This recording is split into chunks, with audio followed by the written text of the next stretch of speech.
We want to thank you for joining us at Dahlonega Assembly of God. We are doing a series where we are talking about our core beliefs and what we believe. So join us as we go each week through this series to learn more about our beliefs. God bless you. Enjoy the service. Good morning, everybody. It's good to see you guys all here today. I'm so glad to be in church today. It's nice to have a day when you can come in and it's not raining for a change. We get to see some blue skies, which hasn't been happening a lot here lately. So it's been a bit of a blessing. We're continuing with our series that we're going through about what we believe. And today I don't have handouts for you like I've been having the previous weeks. My sermon notes, I was at 15 pages on my sermon notes, which normally I'm about 4 or 5. So I was at 15 pages and I'm like, I got to whittle this down some more or we're going to be here for 3 to 4 hours. And nobody would like that. And so I whittled it down. I'm still at 10 pages, but I'm going to be whipping through some of these ones. And I was working on whittling out some more stuff. So I've got even more scriptures than what I'm going to share with you today. If anybody would like to have some of my sermon notes, I'll give you the actual sermon notes where it has all the scriptures. But there's some of them that I've got in here that I'm going to skip over. Because we are dealing with a huge subject this week, I was going to try and combine the next 2 points together, because if what we're looking at this week leaves you empty, it's like, it's like the downer, and it's like you get to the end of the sermon, it's like to be continued, like on a very special blossom, one of those kind of things that you see. You have the to be continued, and so it leaves you on a cliffhanger. So I'm going to summarize a little bit of next week at the end, but then we're going to go into next week's in more detail next week. So today what we're looking at is the creation and the fall of man. The creation and the fall of man, which are big subjects. So I am going to read to you what the statement that the Assemblies of God has along these lines, and then we're going to go through and look at some of this. So it says this, man was created good and upright, for God said, let us make man in our own image, after our likeness.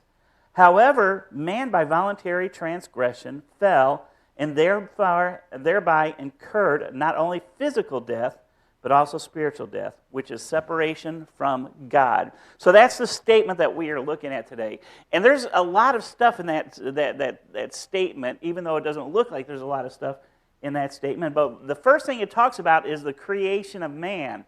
And today I'm going to talk about some stuff here at the beginning of the message that a lot of times we don't talk about in churches because, I don't know, it just gets kind of a little bit deep when you start talking about this, because you can't talk about the creation of man without talking about the creation of the world. And because a lot of people will read the beginning of Genesis and they're like, I don't get it, I don't understand exactly. Because one of the things that happens is most everybody here has grown up in public school. And when you get into public school, you hear something vastly different than what we hear and read about in the book of Genesis. We hear some things vastly different. And this is the problem that people have. You see, everybody in the world looks out and they see the world, they see the stars, they see the sun, they see the moon, everything that's there. And there's this question that everybody has. How did it get there? How did it get there? How did all this come into being? How did it all come to existence? And if you believe that there is a higher power, that there is a God, even no matter what God you believe in, every religion has some kind of creation story. Every religion, doesn't matter where you go to, there's a creation story in there. But what happens when you don't believe that there's a God? You have to try and figure out a way to explain all this. How did it happen? And the first thing I want you to understand is that I love science. I love science. One of my favorite classes that I ever took was chemistry.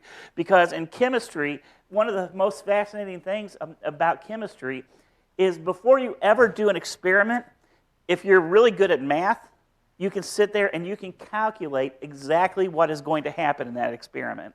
Why? Because all the elements that we have operate at exactly the same way all the time, as long as you keep the conditions the same. So, when you combine two elements, you can predict exactly what is going to happen. That is science. Science is amazing. Science lets us track how, you know that if you see lightning in the distance, you can count so many seconds and know how far away it is, because that's the speed of sound. Science teaches us how we can tell how far planets are based upon the speed of light, and how far we know exactly how far the speed of light moves in a year. That's what we call it, a light year. Science does some things really, really well, but there's some things that science can't do very well, because science is absolute and concrete. There's some questions that it can't answer. And one of those is the origin of the world and the origin of people. Now, the thing is that science tries to answer those things, but for science to actually work, it has to be something that you can observe and measure. Now, unless you have a really good time machine, you can't observe and measure things. And so science has created some things that are theories that unfortunately are taught as fact. And the two ones that are big into what we're talking about here is the theory of evolution and the theory of the Big Bang Theory. And there's problems in each one of those things, problems that science has never been able to solve. And the sad thing is that they are teaching them as if they are fact, but they are theory. They are theory. And the Big Bang is really problematic, because one of the biggest problems with the Big Bang is the laws of thermodynamics dictate that you can't create something from nothing. And so they look back to the beginning of time and they theorize how all this came into existence. But there is one question that they still have never been able to answer, because every time they get close to an answer, they find another hole in it. How did it all begin? How did it all begin? So science can't tell us that, even though they want to tell us that. And this is the thing, is that these people are so adamant about that science is a religion for so many of these. These things are religions as much as us. What we believe. We believe the Bible. We believe that God created everything that there is, that God created man, that God created us. So today I want to talk a little bit about what that creation looks like. Because one of the things is, you will find when you go back and you read through the first and the second chapter of Genesis, it sounds kind of straightforward. On day 1, God created this. Day 2, God created that. Day 3, God created this. You read through day 6, and he created all this stuff. And then day 7, he took a little nap because he was tired. And that's what we like to do on day 7, is take a little nap after church is over. We do that. But even within that, one of the things you'll find out is that even in the Christian world, the theological world, there's different views about what happens during all of this. One view is there's what we call a theistic view. And the theistic view is that evolution and everything kind of happened the way scientist happens, but God kind of started the process, and he kind of oversees it. But things evolved in time, just like what we are taught in school so much. One of the big problems with evolution, you'll hear somebody talk about the missing link. Anybody ever hear the term the missing link? And what most of us think that they're talking about is they're talking about where we went from an ape to a man. The problem is that there are thousands of missing links, because the reality is they have not been able to find any real in-between evidence going from one species to another. Now, they found variants. One of the things, there's two things that you got to realize about evolution, is there's two terms that are used in here. One is macroevolution and one is microevolution. You're like, what in the world is that? Macroevolution is like this big evolution where one creature becomes another creature. Like where a cat eventually becomes a dog. Not that happens, but anyway, where a lizard becomes a bird, which is one of the things that they believe, and a fish becomes some kind of creature that crawls out. Anyway, that's macroevolution. Microevolution is where there is small changes within a creature. One of the things that it's evident is that animals change to adapt to their environment. Like if you take a rabbit and move it up to the Arctic Circle, within a generation or two, that a rabbit is going to adapt to have lighter colored fur to make it blend in. Otherwise, they die. And creatures, animals, people adapt. If you don't believe me, go to Florida in the winter whenever it's like 50 degrees outside and everybody out is in Florida is freezing, and yet you have these people coming down from Michigan who are out there in shorts and T-shirts and going swimming in the ocean. And everybody's like, those people are crazy. Why? Because they adapted to their environment. So they get down into the 50 degrees territory and they think, man, this is so warm. People in Florida who are used to 80 degrees, it gets down to 50 degrees, they're putting on their parkas and saying, we need this is miserable. That is microevolution. And we see evidences of that. There's different species of dogs. Like you can breed one breed of dog to another breed of dog and get something in between those two. That's microevolution. They adapt and there is changes. So one of the big problems with evolution is there's not really good evidence of one species going to another one. And I'm not a scientist, so I don't have time to go over this. But one of the biggest problems is our DNA itself. Because what you don't realize is that every cell in the body is a strand of DNA. Every cell within us. So there's billions of cells. And for one of the things that happens is for you to change, your DNA has to change. But what happens is if you get one cell that has different DNA than the other cell, it is a mutation within that, and your body attacks it. So in order for you to be able to change, your DNA throughout all of your body has to spontaneously change, which they have never been able to replicate that. Now, I'm not a scientist. I read some of these things that are out there, and I go and I start reading about this stuff, and all of a sudden, after a few pages or a few paragraphs, my mind starts melting because I'm like, this is above my pay grade. But, one of the things that you'll hear is that every scientist believes in evolution. Every scientist. That is not true. There are many scientists who use scientific evidence to show how these things are not fact. If you ever want to go to it, there's a really good website called Answers in Genesis. And there's a creation scientist group, not just one, but a group of scientists that are creation scientists. Answers in Genesis goes really well into explaining some of these things. And the nice thing about that site, you can get books and books that go into like big details, but they kind of dumb it down for most of us so that we can read it and understand it on our level. But then if you want to get into deeper, you can get their books that are like pages long and have all the scientific stuff and read about that. But evolution starts falling apart. And so, one of the things, this theistic view that I'm talking about here, it's one where people are trying to say, well, God created everything, but yet science is still right. They're still right, but yet God started the process. So they're kind of trying to merge the two together. Now, there's another theory that I think is kind of interesting. There's a theory called the gap theory. There's the gap theory in creation.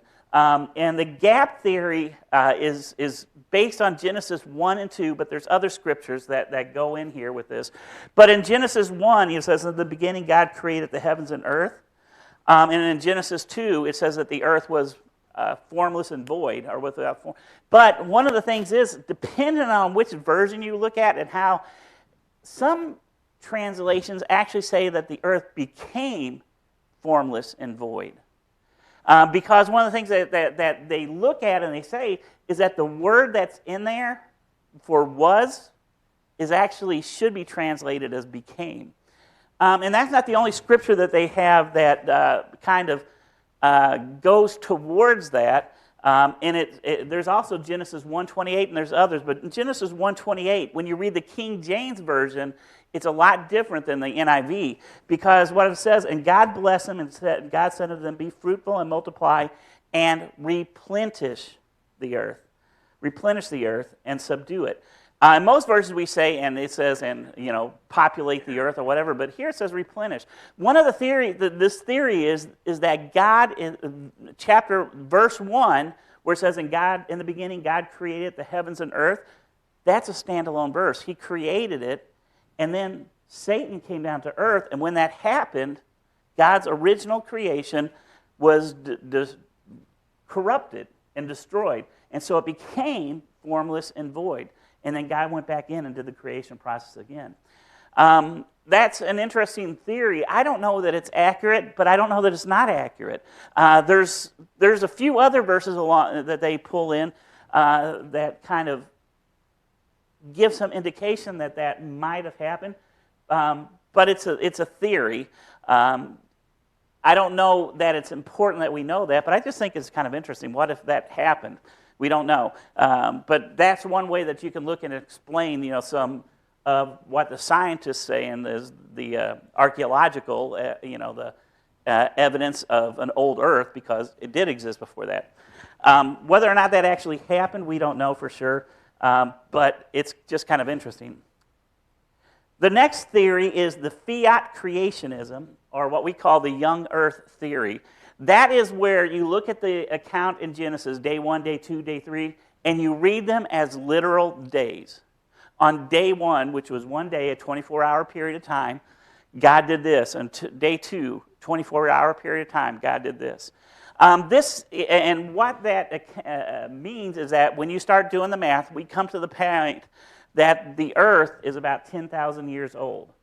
Now, a lot of people start balking when we get to the earth being about 10,000 years old, because they're going on and say, well, hold it. They look at, geologists go out and look at all this stuff and say that obviously these rock formations are much older than that. Well, one of the big problems with archaeologists, with paleontology and stuff, is that they are dependent, when it goes back to dating how old things are, they are dependent upon radiocarbon dating. Radiocarbon dating. One of the things that, if you kind of do a little bit of a study about radiocarbon dating, you will find out that radiocarbon dating is very, very accurate till about 6,000 years ago. And then something happens. And all of a sudden, their numbers get massively skewed.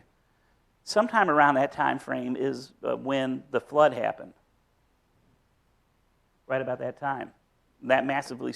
And so so prior to that, their numbers get way off. And so they had to create this formula that they used to adjust the numbers to make them match what they expected to see. In other words, they're making science match what they expect to see. But then another thing that comes up is everybody looks at we look at the universe and how big it is, and that we look out and see all this stuff. Obviously, this has to be ancient. The scientists will tell you that the universe is about 13 billion, 13 point, I think, 8 is one of the latest numbers that I've seen, billion years old. Now, one of the problems with that is that we have telescopes now that not only have we been able to look at distant stars, but we're able to look outside of the Milky Way galaxy. And one of the things that fascinates me is when we start looking, further out to the extent of the Milky Way galaxy and into these other galaxies, what we're seeing is light that left those stars millions of years ago. So we're looking at things that actually happened a long time ago. Well, this is one of the problems. They have mapped galaxies that are some 13.2 billion light years from us. And they are fully developed galaxies. What that means is these are galaxies that what we are seeing is things that light that left there 13.2 billion years ago. So that means we're seeing a snapshot of what it looked like 13.2 billion years ago, because we're not seeing what it looks like now, we're seeing what it looks like then. And we are seeing fully developed galaxies that are less than 1 billion years old, that are like 400 or 500 million years old. And the problem is science says that that's impossible, that they could develop that much in that amount of time. So how do you get there? And the other thing is we're seeing galaxies further out that some of them are bigger than our own Milky Way galaxy. So instead of seeing little strands that are stretching out as the galaxy, as the universe expands, we're seeing fully developed things. And they're struggling with that. And so they have to create theories upon theories upon theories about how these things happen. So we read Genesis and we read day 1, day 2, day 3. And there's evidence for some of those things happening. There's evidence that supports that those views can be. Then there's another view that says called progressive creationism. And one of the things that they teach about that is if you go back into the Hebrew language is very, like one word can have multiple meanings. And one of the things is that the word that is used for day in Genesis can also talk about an era. So one of the teaching is that when it says a day, that day may not be a 24-hour period of time. That could be like hundreds or thousands of years that all this was going, that day 1 was going on, and then day 2, and then day 3, and day 4. And so they talk about during that period could be this massive spread out amount of time that all this was taking place, because the wording can be taken to go that way. So it may not have been a literal 24 hours time. In 2 Peter 3:8 it says this, "Do not forget, friends, this one thing, with the Lord a day is like 1,000 years, and 1,000 years as a day." So there could be that when it says that on day 1 God did this, that could be who knows how long of a period of time. That could have been an era of time. So one of the things is that there's people that want to look at the scientific evidence and say, well, there's some pretty good stuff in here. How does that match with Genesis? So they have found ways that can match. Which one of these theories is correct? Which one is incorrect? That's above my pay grade because I'm not God. I wasn't there when God created all this. I kind of tend to believe that God is God and he can do anything that he wants to do. So if he says he did this on day 1, he could have done that on day 1 because he's God. And if you go to the next slide that's up there, there's Steve Lander's view of creationism. This is my theory. I think if God wants to create a universe that's billions of years old, he can do that in a second, and it's billions of years old. I told that to a person one time, and he said, "Oh, Pastor Steve, that is a horrible theology, because that means that God creates counterfeit. He creates something that looks like something that it's not." My answer to that question was, how old was Adam when he was created? Was Adam an infant that was just born? Or was he a man fully developed and able to do what God needed him to do? And if he was a man fully developed, does that mean that God counterfeited him to make it look like he had spanned all these years? Or is that the way that God created him? Perfect, the way he needed to be. So can we have life that's 13 billion years old, leaving some of these stars? Yeah, we can, because God created it to do that. God put the world in place, perfect, fully formed and created. That's my theory, is that it was a 7-day period of time, and yet it's also this universe that is massively old because it needed to be old, because that's the way God is the perfect engineer. God created this world beyond our imagination. So how did it happen? I don't know, because there's a lot of things when you read this that goes beyond our understanding. But then we start getting into the creation of man, and it becomes a little bit more concrete as we read the creation of man.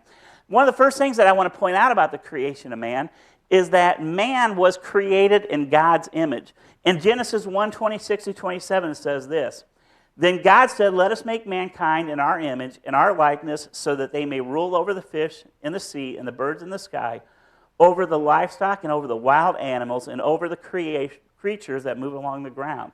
So God created mankind in his image. In the image of God, he created them, male and female, he created them."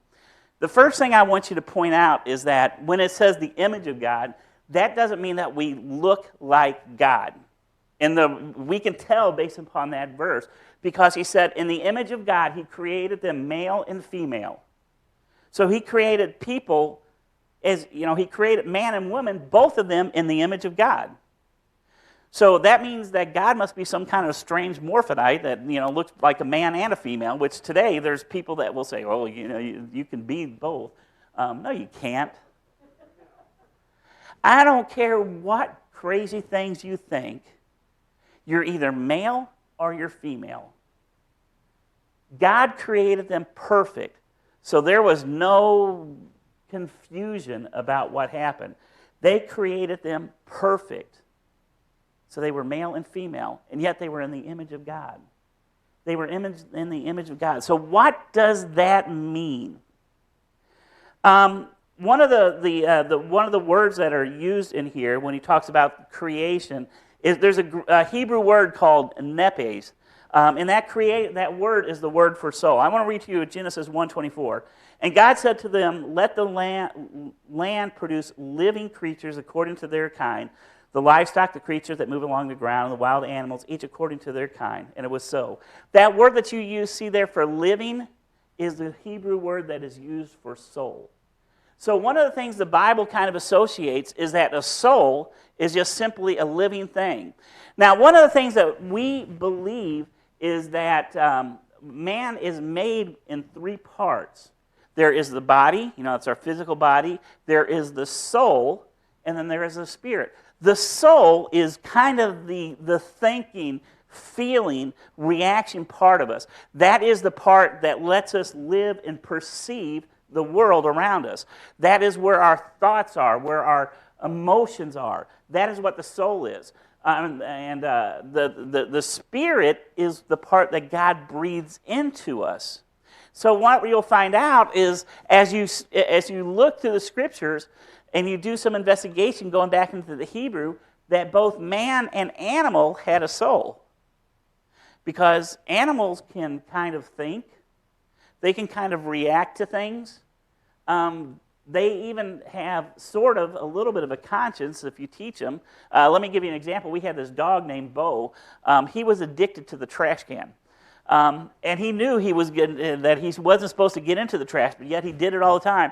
We would come home, and the trash can would be tipped over, and stuff everywhere, and we'd go, "Bo," and all of a sudden his tail would just go up under his legs, and he'd slink away, and he would lower his head and think you couldn't see him then. If he lowered his head, you can't see me because I can't see you. Because he knew that he wasn't supposed to get into the trash. So there's that part within animals that can kind of learn things that they're not supposed to do. But the thing that differentiates men between animals is the fact that God alone breathed life into man. That word for breath that is in there, it is the same word that is used for the spirit. His spirit came into Adam and gave him life. So he did not just have living, breathing life, but he had the Spirit of God residing within him. He was a living spirit within him. And one of the things that we study is when we become a Christian, we have a new life, a new spirit within us. We have the Spirit of God that comes into us and gives us a new life. That's what that all means. So when we talk about man being created into the image of God, one of the things that we realize is that part of that image is that the Spirit of God dwells in us. So what does that make us? One of the things that does is that it creates us as holy. Mankind was created as holy at the beginning. They were perfect and they were sinless. When Adam was born, when he was created, there was no sin in him. He was holy as God was holy.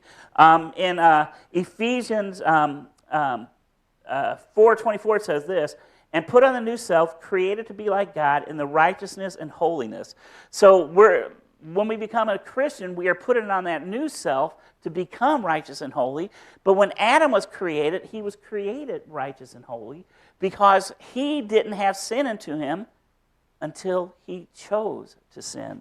So he was created holy as God was holy.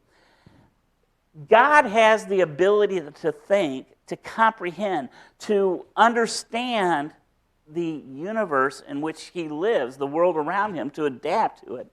And so too does man. Colossians 3:10 says this, "And I have put on a new self, which is being renewed in knowledge in the image of its creator." So we have knowledge in the image of our Creator. Just like God has knowledge, we have a knowledge and understanding. And that's another way that we are in the image of God.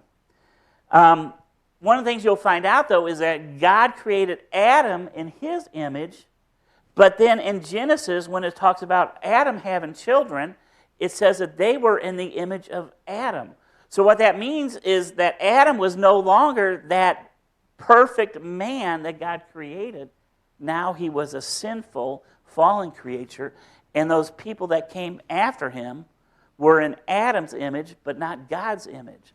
And you find that in Genesis 5:1 through 4, is you'll find where Adam had children in his own image.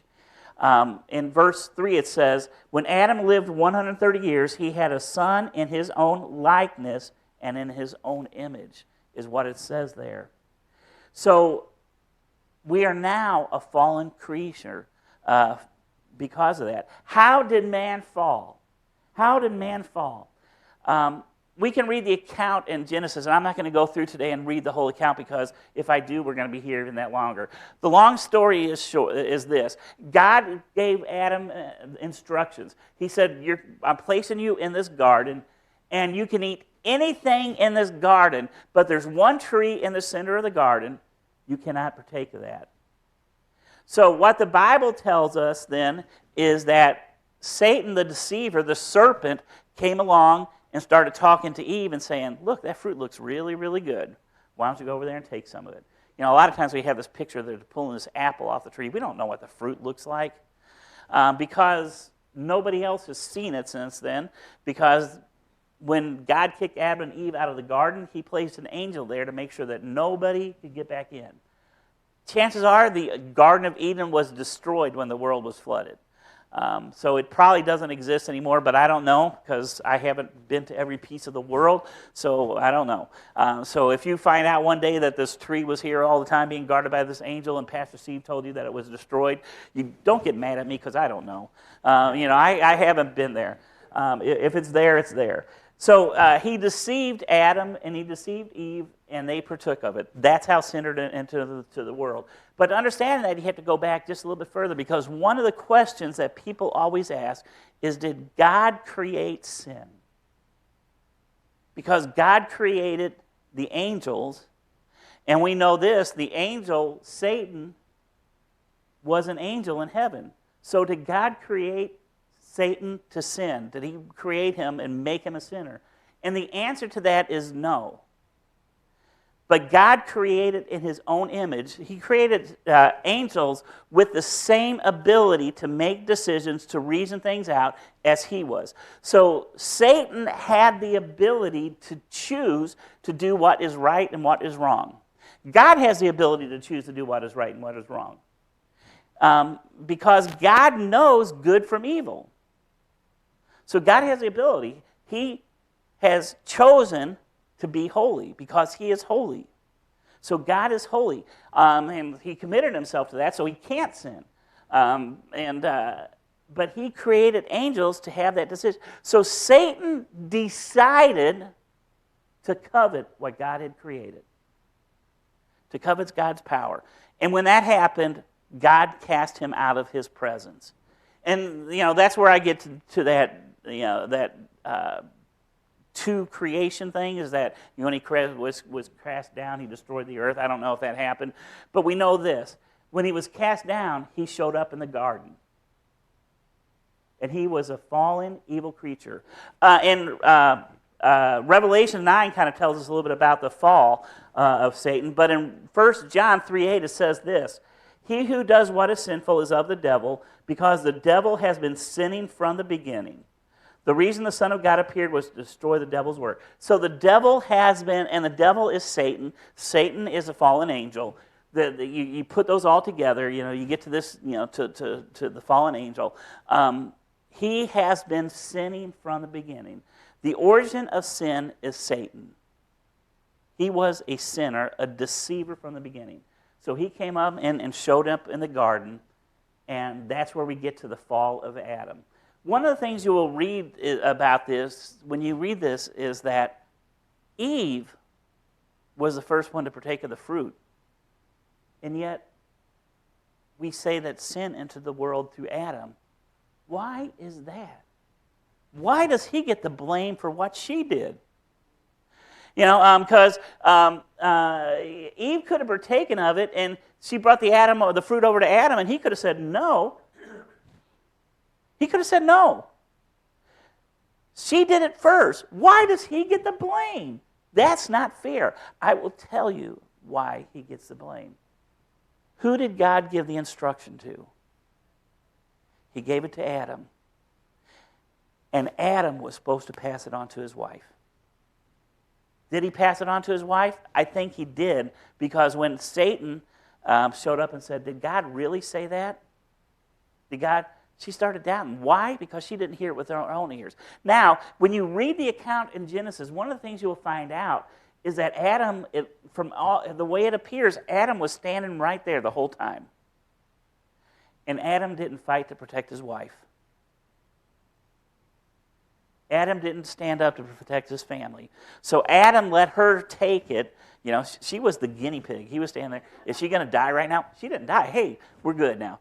You know, she was the food taster is what she was, and she was expendable. And so she sinned and then turned and gave it to him. He said, okay, and he sinned. He was held responsible because he was the one who had the command. So sin entered the world. Now, one of the things that we will find out as we get into there's Romans chapter 5 goes into a huge amount of detail about how sin entered the world.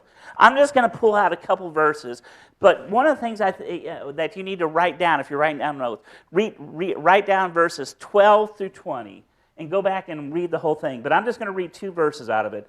Verse 12 says this, therefore just as sin entered the world through one man and death through sin, in this way death came to all men because all have sinned. So death came to all men through his sin. And verse 18 says this, consequently, just as the result of one trespass was condemnation for all men, so also the result of one act of righteousness was justification that brings life for all men. So death entered through one man, and condemnation came through one man. So I want you to understand something. Sin is in your DNA. It is in your DNA. Some people, you hear some people use the expression, well, I was born this way. You know what? You were born this way. You were absolutely born this way. You were born with sin in you, and it is a part of who you are. Even after you become a Christian, one of the things you'll find out is that you're going to battle with this all of your life because sin is a part of who you are. We are created in sin, and we are condemned because of that creation. So, man, if you want to talk about people that have a right to complain about something, I'm doomed because of what Adam did at the beginning of time. I'm cursed, and so I get to complain. Unfortunately, it doesn't do anything for us. We can complain all we want, but the fact of the matter is, God is holy, and he's not going to allow anything not holy into his heaven. So we can complain about it all we want, or we can accept the fact that I'm a sinner and I need grace. Every person born of man has sin in them. The other thing that happens, though, is, we're born with that sin gene within us, but it is amazing how quickly we take possession of it, how quickly we start acting upon it. Even from the time that people are little bitty kids, they start acting upon that sin nature, and they start doing some nasty, nasty things. How many times have you been in some store and saw a mom over in like the toy section with a little kid? And all of a sudden you hear this temper tantrum, but I want it. Anybody ever hear that before? Anybody ever do that before? I do that as an adult sometimes. I want it, because that's the sin nature in us. We want that which we don't have. We long for it. We lust after things. And so that corruption enters us in a young age. Some of you may know who David Wilkerson is. You may remember him. He's famous. There's a book about him, what he did. I'm not sure if he wrote it. I think he wrote it, The Cross and the Switchblade. But it was about whenever he went to New York. He started Teen Challenge, that we have come up here sometimes. But he heard about a trial about these teenagers in New York that were on trial for murder. And so he went there to try and see if he could do something to help to bring them.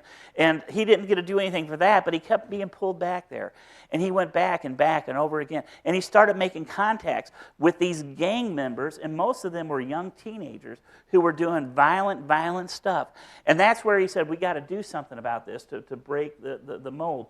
But one of the things that he found is that he found out that the most dangerous people in those gangs were the youngest ones. He said that kids were the most dangerous because they have not learned any kind of restraint yet. They haven't. One of the things that as we get older, we start experiencing life, and sometimes we develop kind of a healthful fear of things. When you're young, you don't have that healthful fear.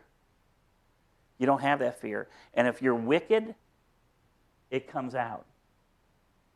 It comes out. And if you don't have somebody to start teaching you what is right from wrong, you will go downhill fast. There was a book called The Lord of the Flies, in which these kids were on this island with no adults around. And, and there's been movies made about it, but what happened is these guys degenerated into that sinful human nature where they were killing one another to be in charge.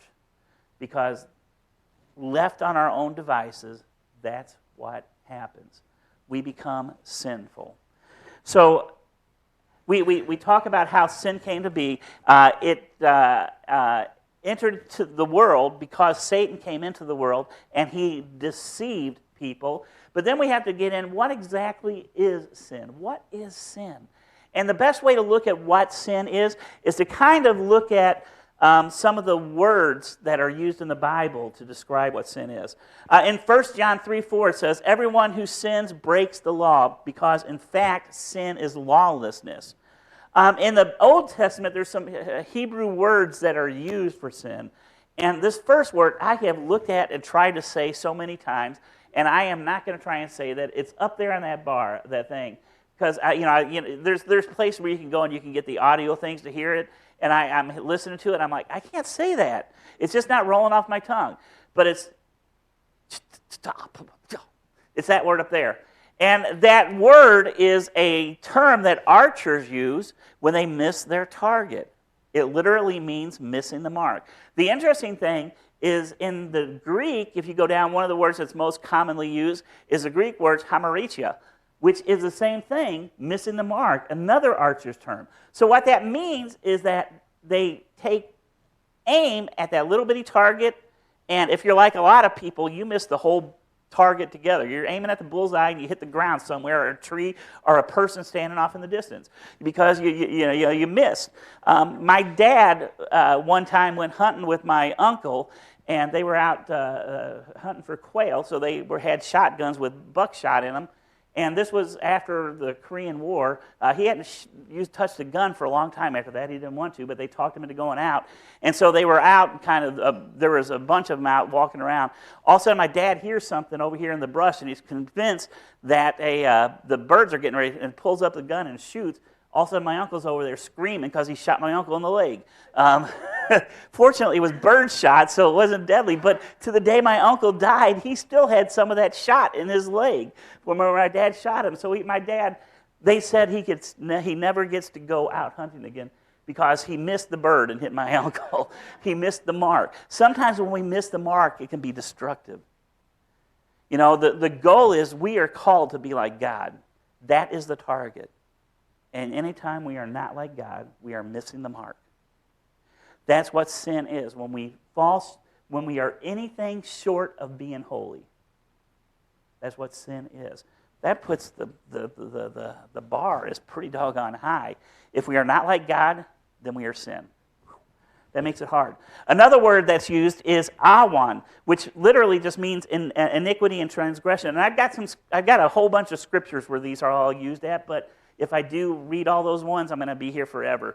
These words are used in the Bible. And another one is avar, which means transgression are crossing the boundary, and I love that. Have you ever seen some of those things where, they draw a line in the sand, you say this far and no further?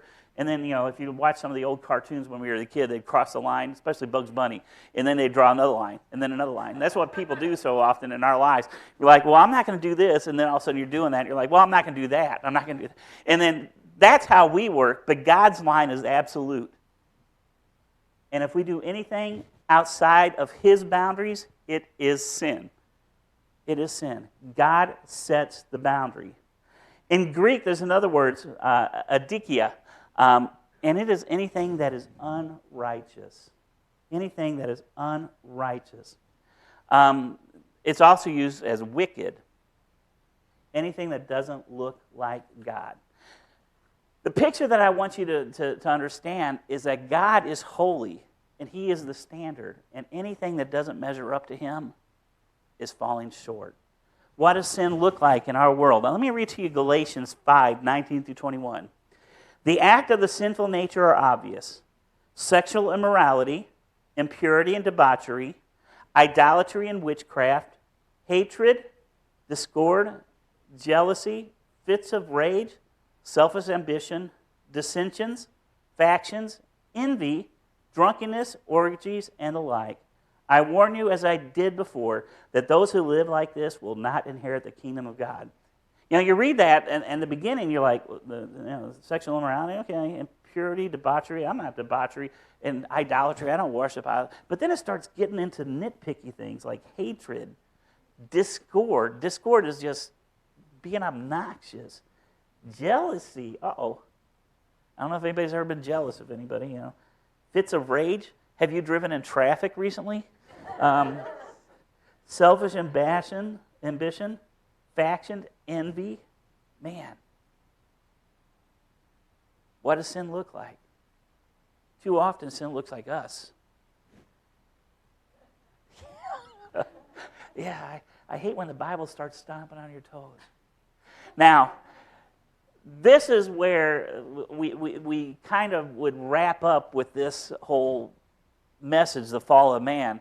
And this is why I said, I can't leave you like that. Because, you don't walk out of here and say, man, my pastor hates me. All he does is tell us we're a bunch of sinners. This is the good news. And we'll hit this. I'm going to go into even more detail next week. John 3:16. You could all quote it here with me. It says, for God so loved the world that He gave His only begotten Son, that whosoever believed in Him would not perish, but have everlasting life. For God so loved the world. God so loved the world. And I want you to understand something. When Adam and Eve sinned, He came to them and called out and said, Adam, where are you? Adam, where are you? And Adam was like over here in the corner, cowering and hiding. Do you think that God didn't know where Adam was? I mean, God knows where every little ant is that He created. God knew where Adam was. Adam didn't know where Adam was. Adam didn't know. And so he was hiding from God. And he said, that's what he said, Lord, I didn't want to show myself to you because I was ashamed, because we were naked. And He said, who told you you were naked? You see, they started realizing that there was sin within them because they had fallen. And in that moment, after they sinned, what did God do? God Himself did the first sacrifice. Because it said God fashioned for them garments made out of the skin of an animal. So that means that God killed that animal, that God shed that blood. And I've heard some people teach that the way that the wording is there is that He took that garment while it was still fresh and He put it over their shoulders so that the blood would cover them and that they would be covered from their sins. That means that these people that God told specifically, don't take the fruit, He still loved them enough to cover over their sins. Through Adam, this man, everybody has sinned. And yet God made provision for him. God made provision for him. There was no sin in the world until He did it. But God made provision for him. If God would do it for him, God will do it for you. For God so loved the world. We were his creation, his beloved creation. And he wants us. He longs for us. So much so that he said, I'm willing to even send my son to die for you. And if it was only for me, he would still do it. That's the cool part. He would still do it if only one believed. But thank God it wasn't just for one. It's for all of us. So this is the hope that we have. Today, if you're here and you've never accepted Jesus Christ, I'm pretty sure that everybody here probably has. If you're watching online and you don't know who he is, and today you heard for the first time what sin actually is. Sin is just disobedience. It is unrighteousness. It is just not living according to God's laws, his commands, his standards. If you're caught in that and you're doing that and you never realize that that's what the problem is, today there's redemption for you, and it's in Jesus Christ. He died for us. So I'm going to do this. Can we bow our heads and close our eyes for just a moment? We're going to go to the Lord in prayer. I'm not going to ask you to raise your hands today, but I'm going to ask you to do this. Today, if you have never asked Jesus to be your Savior, if you've never asked him to forgive you of your sins, as we pray, all you have to do is say, Jesus, forgive me. Jesus, forgive me. Sometimes you'll see pastors that will repeat this prayer after me. The words that you say aren't what matters. What matters is your heart. Is your heart turning back to God. You may not know exactly what to say. You may not know exactly how to say it. Just say, I need you, Jesus. I'm sorry. So let's go to the Lord in prayer right now and just ask that his forgiveness would be in our heart. We would be a new creation. Father God, we come to you this morning.